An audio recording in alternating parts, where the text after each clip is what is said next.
Welcome to the channel, everybody. So, my name is Peyton, and today I'm going to be reviewing my lift, which is my arm day. And I only recorded one set, or 1 to 2 sets of every exercise that I did. So I'm just going to be going back, looking at it, reviewing it, and kind of just breaking down what I was doing, why I was doing it. So, let's get after it.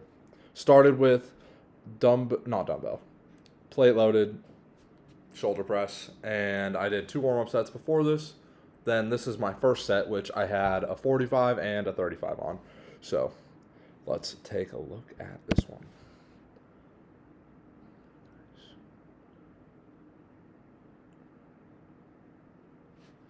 Not bad. Oh, see, that kills the face cam though, and that just ain't gonna work. But that's okay. Not a bad set. Not a bad set. See if that helps. Oh, and then where'd it go? Bruh. Fucking work.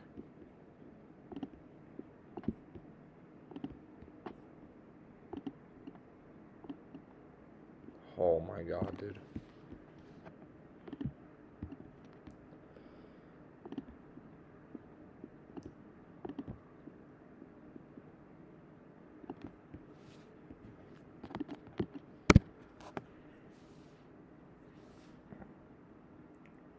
Alright. Hello everybody, welcome to the channel. So, today I'm going to be reviewing my lift that I hit yesterday, which was an arm day. So, nothing crazy, nothing special. Started with shoulders, then went to triceps, and then went to biceps. So, started on shoulders here with the plate loaded shoulder press. And this one, you're seated, and I usually take it just below 90, and then right back up, right? So, let's go ahead and take a look at this. It's a great control on the set, right? A nice slow control down, little fast. We're moving a little faster than I'd like. Like that last one, obviously, it's because I'm fatigued, but I would like to be moving more at that speed. Like those last two, a little more slow, controlled, where like it doesn't look like I'm struggling, but I got that weight, you know? That's kind of what I'm looking for there. But I do like how at the end of that set, I tried to get up the last one, like I know I went to failure. And that's the biggest thing in any set that you're hitting is taking it to failure. I think that's so much more important than people realize. And it's just one of those things that can be undervalued. I think it's a great tool and a great asset to use. And I think more people should take every set to failure. And then this is just another set of me doing the plate loaded shoulder press. It's not a bad set at all. I like this set a little better than the first one. I lose a couple reps, but I slow it down, right? I control that weight a lot better. I like that way better. This set makes me way happier than the last set did. And I will gladly sacrifice some reps for form. That's not a problem for me. Like, I would much rather lose a little bit of reps just to get proper form, contraction, and time under tension. To me, it's more important to do the movement completely right and get a good time under tension. And obviously, everything doesn't need to be this slow, controlled. But in that movement, I like it to be. When I'm trying to lift heavier weights, I want it to be a controlled heavy weight. I don't just want to be lifting heavy weights to lift heavy weights.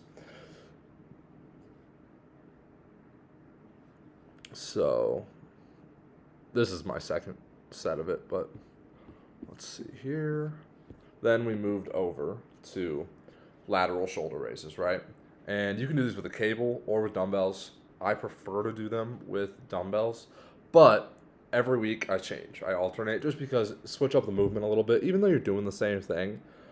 Just the slight difference of a cable versus a dumbbell can be a world of difference in terms of your shoulders and the growth you might see over the course of, a year or so. Like, because as you can see in this, right, like when I come down, it's pulled past the middle of my body, which is keeping tension on that shoulder, right? Whereas like with a dumbbell, here you have that great tension, great contraction, but then when you get down to here, you're just kind of like, meh. The contraction is way better, I think, with a dumbbell, but then you have nothing at the bottom. Whereas with the cable, you at least have a nice, steady, consistent, okay, pull, great. So that's what I appreciate about that movement. is that you have constant tension, a constant force against the shoulder, whereas with the dumbbell, you do lose a little at the bottom. But then to finish out shoulders for the day, because I hit 3 exercises, each to 4 sets. And for this one, I just did normal dumbbell shoulder press. But I just, again, slow, controlled, all the way down, all the way up, full range of motion on these bad boys. And I was doing this with 45-pound dumbbells. And I love that. That's perfect tempo for me. And that's the tempo I'd like to be having on that machine. Just a good, slow control of the weight. And there's something about it. You feel the stretch better. You feel the contraction better when you have complete control of the weight. Like, there's a difference between being comfortable with the weight in your hands and then being able to control the weight and be comfortable. Nice. I like that. You can tell I tried to get up to failure. Like, I was at failure. I tried to get that up. I didn't leave anything in the tank there, which is great. I want to make sure that, like, every lift I hit, I just come in with this intensity, right? Because I think it's so easy to fall into, like, this trap of, oh, man, I'm just going to the gym again. It's routine. Like, switch it up. Throw a new workout in. Throw a different thing in. Like, if you want to just go do a boot camp one day instead of going and lifting weights, right? Or instead of doing boot camp, maybe you want to go lift weights. Like, maybe you want to go do for a run, right? Instead of going to lift weights. Just switch it up. Keep fitness fun. Because at the end of the day, we're doing this for longevity and to live a healthy lifestyle, right? And then just getting big is fun on top of that. So next year, we're going to be moving into the triceps portion of the exercise. And here I do incline skull crushers. So I just prefer to be at that incline instead of on the flat bench. I just think you can take it way further back in terms of the stretch than, like, from here to here. Like, I don't know. It's more comfortable on my elbows. It's more comfortable for my triceps. I can get a better push. I can move more weight. So, bigger load, better feeling on my body, better contraction. And, like, if I'll pause it right here. So on my back here, I'm kind of off the bench a little bit. I almost treat it like a bench press. How you have, like, your glutes on there. So you have glutes, upper back, and then your feet for a traditional bench should all be your 3 touch points, right? And so I kind of keep that same rule in place for this motion. That lower back can arch off a little bit if you need a little help to get that weight up. And you'll see at the end here, because I do take these to failure every time. And it's okay if you don't have a spotter. Like, you can either drop it behind you or you'll see what I do. Because I get nervous to drop it behind me in case somebody's back there. You just can't see. Because it's really hard to look in the mirror when you're in this position. At least for me. But yeah, so like when I get it back there, I kind of give it one rock and just flip over my head. So that's one way you can get around that without having to be worried about a spotter. So next is just going to be some overhead.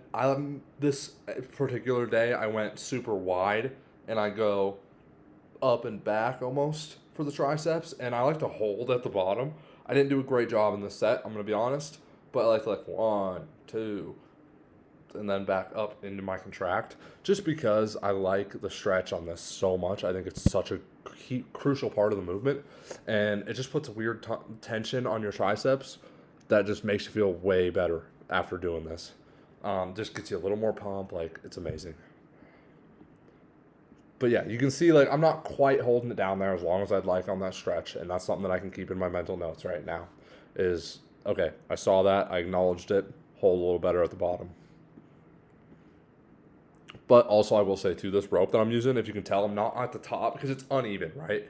So, first off, that rope is uneven. Not a great rope. It's also really thick. I got big hands, and, like, I'm barely wrapping around that rope, as you saw. Like, let's see. Whoa. All right, give me up. Like, it's not like I have a ton of overlap, I'm, like, there. Very even in terms of the rope. Whereas, like, the standard black rope that you have at the gym, like, I am fully wrapped on those when I'm doing those. So I will say I would have liked to have a slightly better rope. That would have made a big difference. It's little things, it's the little things. And then this I actually saw in a Jeff Nippard video, and I tried it out like 2 weeks ago, and I was like, oh, wow, that's awesome. So it's basically just to replace a kickback, right?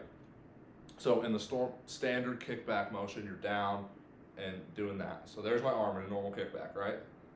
Okay, so now I'm standing up. Well, how do I get that arm back into that position, right? So I grab onto it and I kind of lean back with it. So I haven't moved this arm. My tricep have been contracted this whole time, right? The arm is still in the same position now, right? Except I'm just standing up and I'm leaning back and my feet are also in front of me.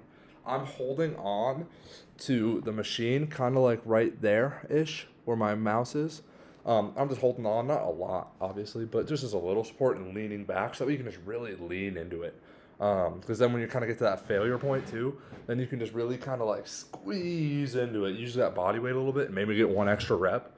Because this is an exercise that I go a lot lighter on, and I just really try and feel it. Full contract, full stretch. So, but like I said, I saw this in a Jeff Nippard video, and I just wanted to give it a try, and I did a couple weeks ago, and I think it's awesome.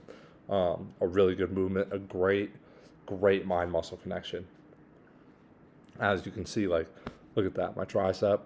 You can see I'm clearly contracting it really well at the bottom. Maybe I would hold at the top a little bit longer. I'd probably give that a little better stretch if I'm being honest. But it's not bad. It's not a bad quality set by any means. Okay. Yeah, I mean, this is a great set. I control the weight. I'm clearly putting in all the force on my tricep. I'm not shaking my body. I'm not using any other really accessory muscles. I like that.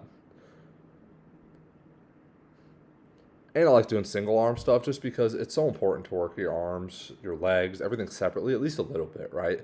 That way you can make sure you don't have any imbalances. You're not building any weird, imbalances or bad habits, bad tendencies that could lead to an injury down the road. Like so many little things that you don't realize it now until you start working out in the gym consistently. And then 4 years down the road, you're like, whoa, I can lift 20 pounds with this one and like 5 pounds with this one, just because that's such a gradual, slow, and that's a very, very extreme example, right? But like, for example, servers. I bet every server has a side that they like to carry their tray on, right?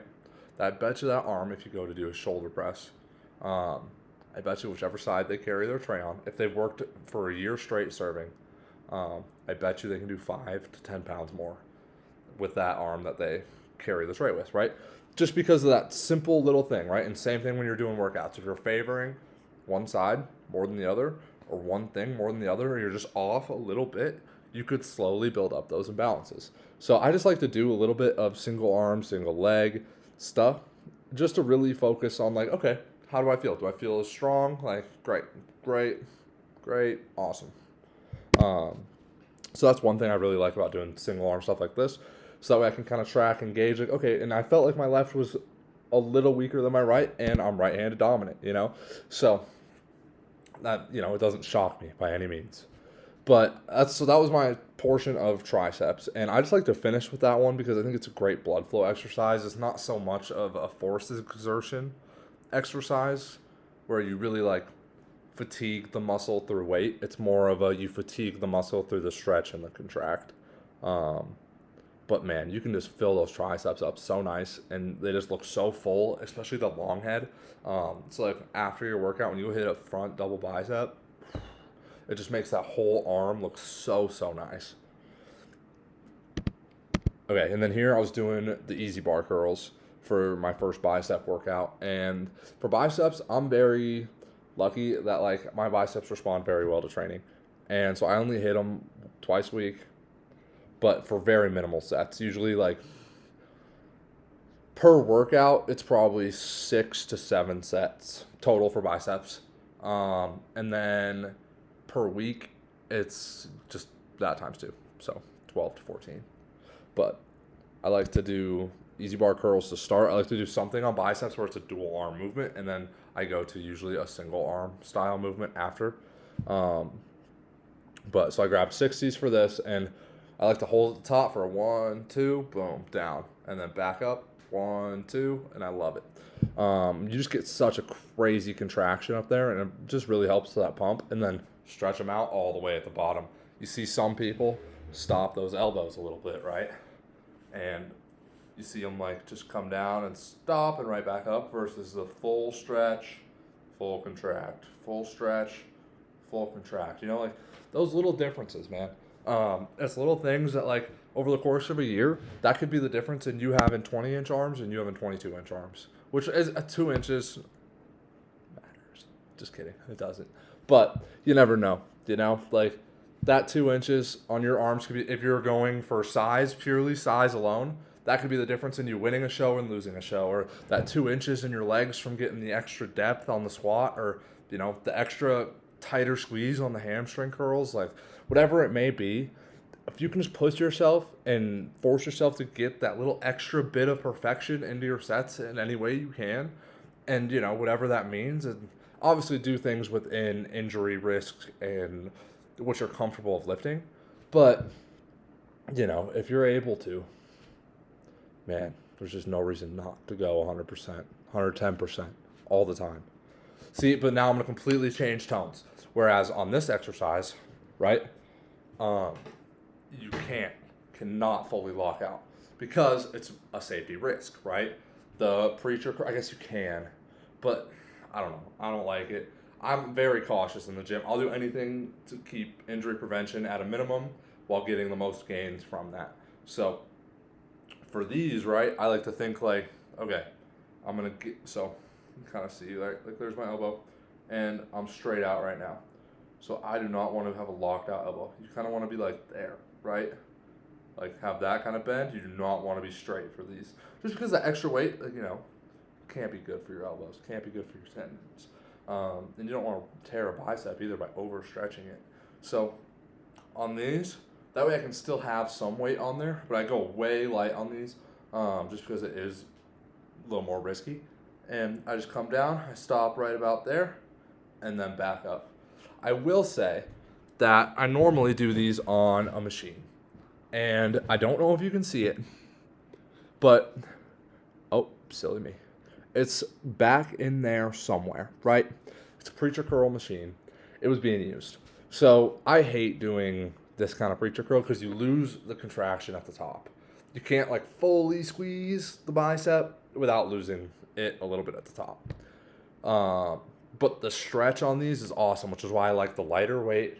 And you just kind of stop a little short, right? Just a hair short. To keep tension on those biceps, and then you're all good. And you'll see, I don't fully extend my arms on these. I get really close, but I never fully extend. Just a little safety thing. Keep in the back of your mind. But these look really good. You know, they're slow control, because that's another thing, too. On these, you really have to be slow and controlled. Because if you go down way too fast, injury risk through the roof. So, yeah, it was a great set. I just wish I would have chose a different exercise, honestly, looking back at it now. These are such a mid exercise, unfortunately, with a barbell like this, or I guess an easy bar or a curl bar. Because you just lose that contraction at the top. I should have just went to cables, and I should have just done cable curls. That way you have constant tension. But, you know, I was in the moment. We live, we learn. Then I went and did my finisher for biceps, which is one set. It's just a giant set of 40 reps. Starts with regular curls, and then we go into good mornings or sunshine curls. I don't know what they're called, but you curl, twist, down, and you keep your knuckles down all the way until you're fully stretched, and then you turn back, and we're back up. And man, I just love doing arm day. Arm day, such a fun day. Get some nice vascularity in the arms there, like in the shoulder you can see it, and in the forearm. It's the one day of the week that I kind of feel like I'm a little big. Otherwise, I'm always not feeling big. But on arm day, I'm like, okay, I'd lift, you know? Not weight-wise, but like just my body-wise, I feel like I look like, okay, he works out. And that's what we're going for, man. I just want to look like a football player.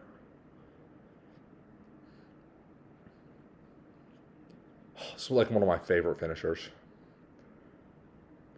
Those really rip, too. You don't realize how important moving around where your wrist is for curls makes such a big difference. Like playing around with all your different wrist positions and changing it up every arm day or every bicep day, whatever it may be. I Like, and same thing with triceps, right? Like how I said I did a wider grip or a wider stance this time. Next time, maybe I'll go a little narrow and do it like that, right? And then maybe next week for my skull crushers, I will go to a flat and I'll do those, like hitting muscles from different angles and different exercises is awesome and super important. Plus, it keeps your lifts fun. And that's one thing that, like, man, took me a while to learn and to figure out, but, like, creating a fun program, but, like, deviate from the program if you want a little bit. If you wake up on Monday and you don't want to hit International Chest Day with everybody else, maybe you can be like, you know what?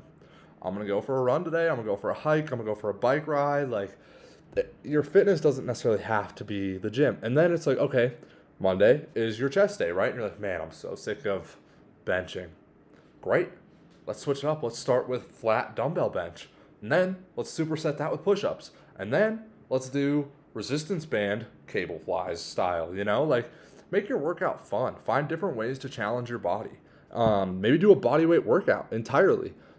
Just find new fun ways to change up your workout if you feel like you're getting bored or stagnant with it, because the gym is meant to be fun, but it's also meant to be a long-term thing. And you're doing this for your overall health. So you might as well have fun doing it, right? And then lastly, I tried to pose. I've never posed before. I don't know how to pose. I don't have anyone that knows how to pose in my life. So we'll figure it out as we go. But, so let me this light, awful. Lighting, awful, right? And I thought it would be good. I just went in there, set it up on my water bottle, recorded, boop, boop, flexed, and then I, watched it on here, and I was like, ooh, yikes. Really makes you look bad. But, like, so you can see I'm small, It's nothing to be too excited about there. But, with that being said, that was my arm day. And it's nothing special. It's nothing flashy, but gets the job done for me, man. And I freaking love arms. I'm so excited because I hit legs today. Took a couple clips of that.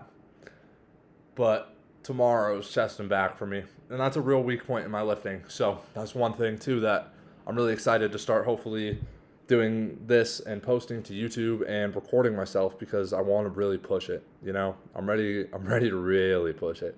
I want to have a huge chest. I want to have a huge back. I want to have giant shoulders, giant quads, giant hamstrings, giant calves. I just want it all, I want it all. I want a very aesthetic physique. And I want this to help motivate me to get there, And I want this to help other people be motivated. Because that's my thing, man, is I just love motivating people. And it's crazy because for the longest time, I was so bad at motivating myself, right? But that's why, 2025, we're getting after it. And this is the start. So, thank you for tuning in. Hope you catch the next one. It's going to be a leg video. And, I don't know what it's going to look like. I don't know what type of video it's going to be. Is it going to be a review? I don't know. But if you do like this, leave a like. Comment, subscribe, whatever you're feeling, or don't. But go to the gym, eat healthy, have a great day.